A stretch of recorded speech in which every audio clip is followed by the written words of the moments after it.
नमस्कार, आप सभी का स्वागत है। देखिए बच्चों, लेक्चर नंबर 36 है इंडियन नेशनल मूवमेंट का। अब मैं आपको बताऊं, क्रांतिकारी आंदोलन जस्ट हमने समाप्त किए हैं। अभी गांधीवादी चरण को हम दोबारा कंटिन्यू करेंगे, दोबारा उसी रास्ते पर चलेंगे। और गांधीवादी चरण में आपने कहाँ तक पढ़ लिया था? गांधी जी के द्वारा जो आंदोलन चलाया गया था, असहयोग आंदोलन, वो बंद कर दिया गया था चौरी चौरा कांड के बाद। उसके बाद गांधी जी जेल चले गए थे और उसके बाद स्वराज पार्टी का गठन हो गया था और स्वराज पार्टी के बारे में पढ़ लिया। अब उसके बाद इंपॉर्टेंट इवेंट होने वाला है 1927 में, साइमन कमीशन का गठन किया जाएगा। इसके बारे में डिटेल में पढ़ेंगे, लेकिन आगे बढ़ने से पहले ना तो थोड़ी सी कहानी अपने दिमाग में रखिए। जैसे 1930 में फिर आंदोलन होने वाला है, जिसे सविनय अवज्ञा आंदोलन कहेंगे। सविनय अवज्ञा आंदोलन तक पहुँचे कैसे हम, वो कहानी साइमन कमीशन से थोड़ा शुरू हो रही है। थोड़ा सा कहानी बता दूँ, उसके बाद आपको पढ़ने में मजा आए। साइमन कमीशन का गठन करते हैं अंग्रेज, क्योंकि हमारे लिए एक कानून आने वाला है। जैसे 1919 का कानून आया था ना, उसकी समीक्षा करने के लिए और उसमें क्या सुधार करने के बाद एक नया कानून लाया जाए, तो वो कानून बनाने वाले थे। उसके लिए सबसे पहले ये आयोग का गठन करते थे। ऐसे ही ये साइमन आयोग का इन्होंने गठन किया था। लेकिन इसमें दिक्कत ये थी ना कि सारे के सारे जो सदस्य थे इसके अंग्रेज थे। टोटल 7 सदस्य थे और जॉन साइमन इसके अध्यक्ष थे। सारे के सारे अंग्रेज थे। इसी कारण से हम इसका विरोध कर रहे थे। हम विरोध कर रहे थे तो उस समय जो भारत सचिव थे लॉर्ड बिर्किनहेड, वो कहते हैं कि भैया आप लोग हर काम में विरोध करते रहते हो, आप लोगों से खुद तो कुछ होगा नहीं, इसलिए हम सभी अंग्रेज मिलकर आपके लिए अच्छा सा एक कानून बनाने वाले हैं, करने दो।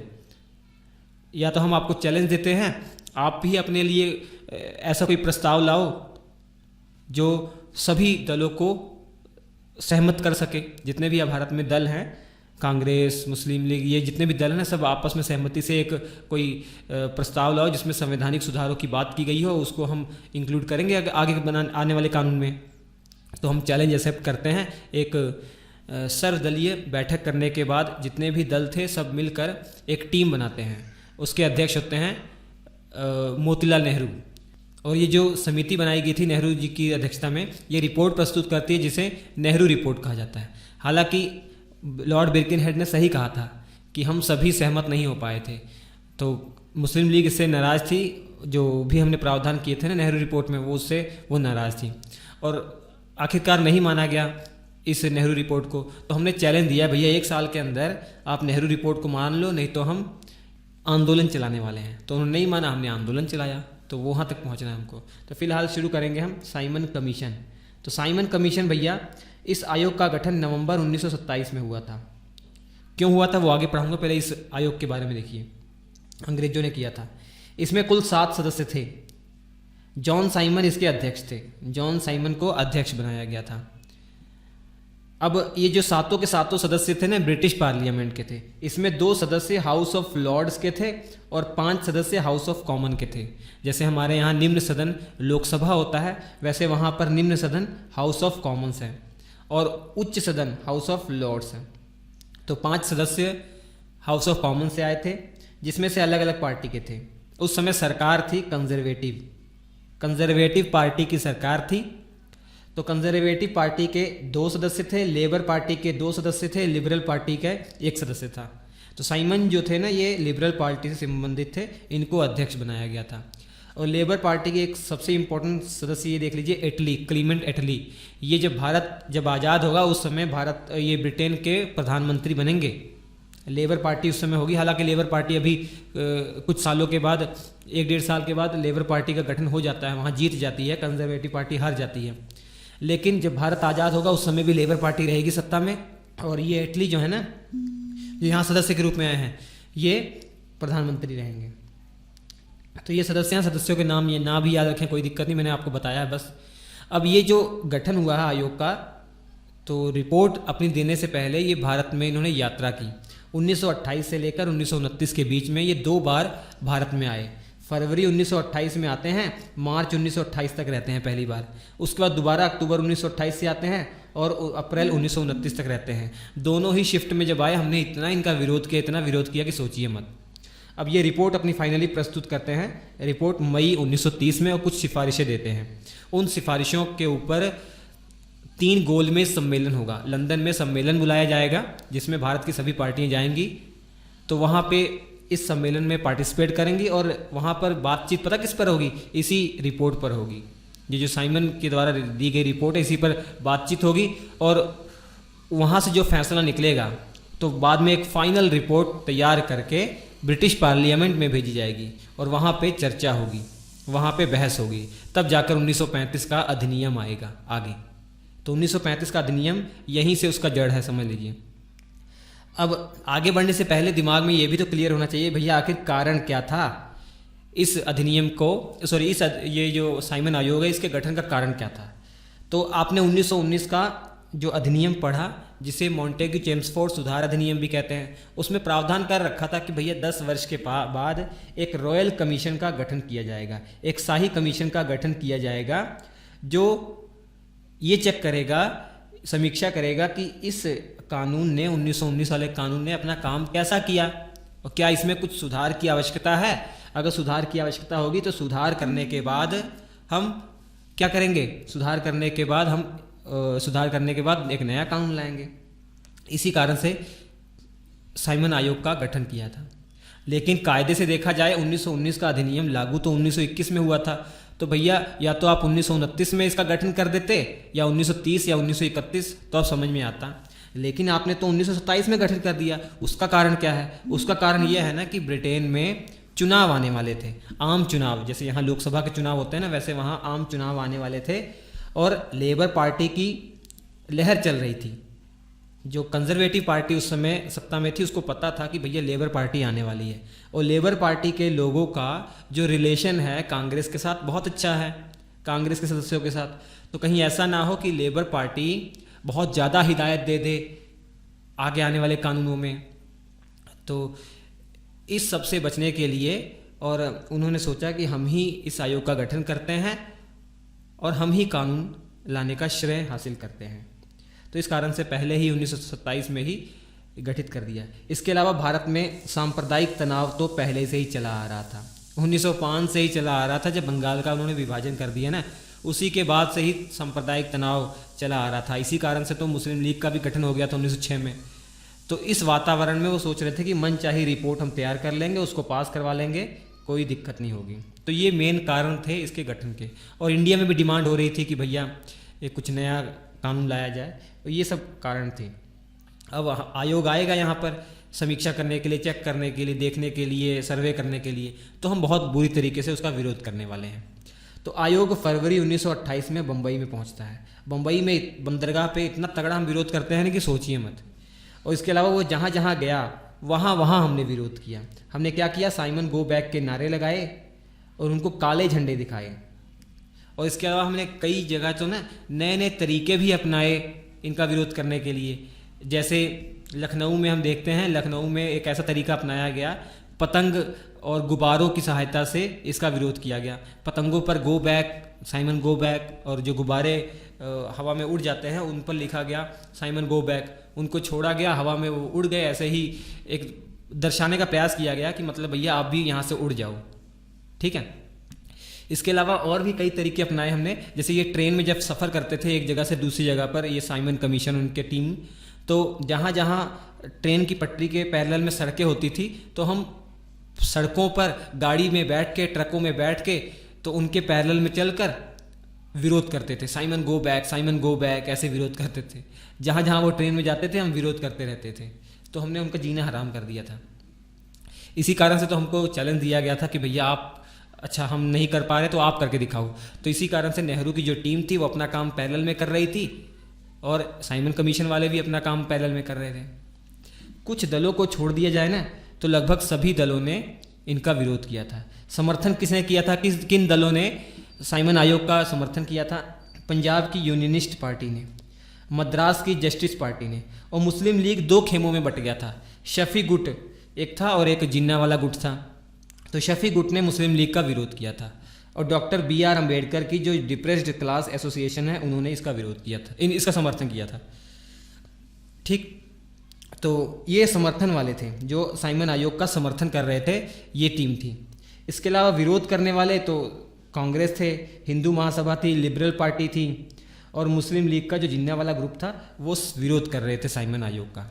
तो अभी दिमाग में आपके आ रहा होगा कि भैया ये मुस्लिम लीग का विभाजन कैसे हो गया, मुस्लिम लीग में दो गुट कैसे बट गए। वो थोड़ा सा मैं आपको बताता हूँ कैसे बट गए, ठीक है।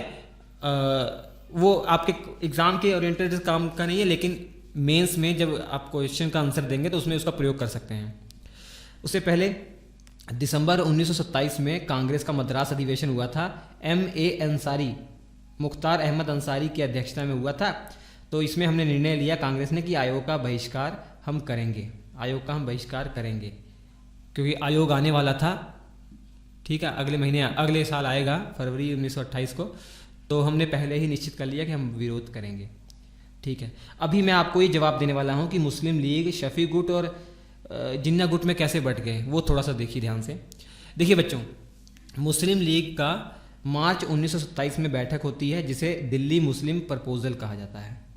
ये इसलिए होती है ना, अभी ना साइमन आयोग आया है ना उसका गठन हुआ है, अभी तक नहीं गठन हुआ है, लेकिन इनको पता था कि भैया 1919 के प्रावधान में ये कह रखा है कि 10 साल के बाद कोई ऐसा गठन किया जाएगा, शाही अधिनियम, शाही जो रॉयल कमीशन है गठित किया जाएगा, जो हमारे लिए सुधार करने के लिए, हमारे संवैधानिक सुधार करने के लिए कानून बनाएगा, ठीक है। तो इन्होंने दिल्ली प्रस्ताव इसलिए रखा क्योंकि इनको पता था कि हमारे और कांग्रेस के बीच में बात नहीं बन पा रही है, बस एक बात को लेकर बात नहीं बन रही है, बाकी सब ठीक है। वो बात क्या थी?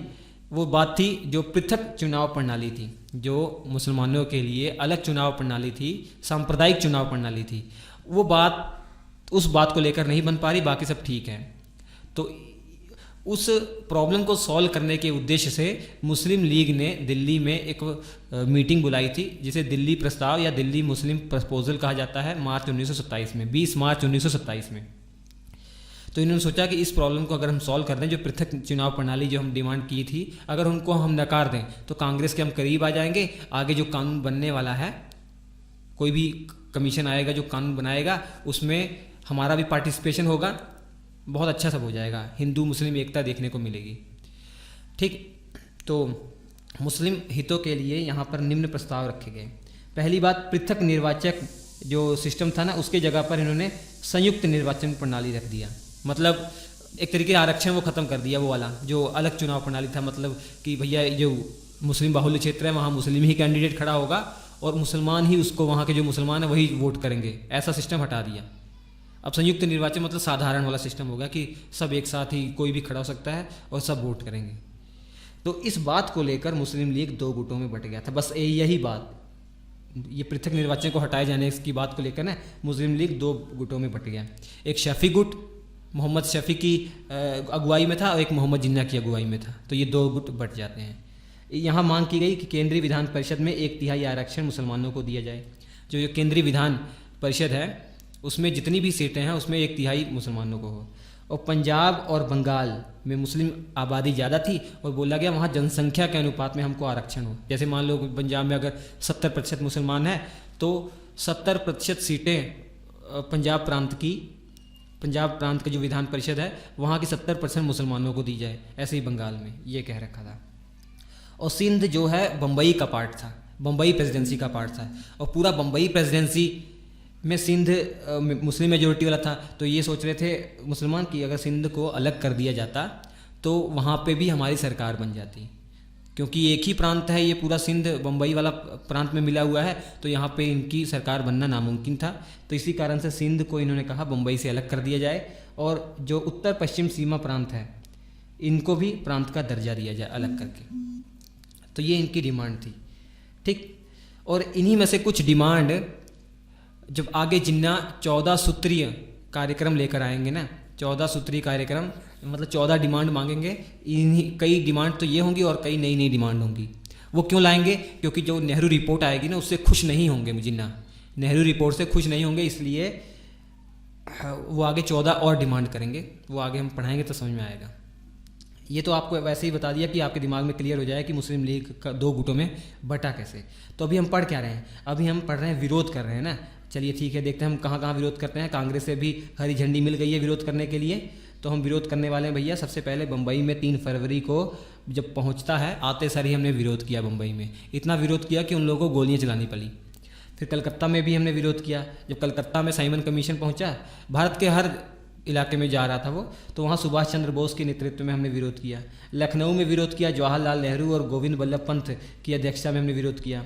तो यहाँ पर जवाहरलाल नेहरू, गोविंद वल्लभ पंत पर लाठीचार्ज भी किया गया। और ये गोविंद वल्लभ पंत वही हैं जो पहले सीएम बनते हैं उत्तर प्रदेश के।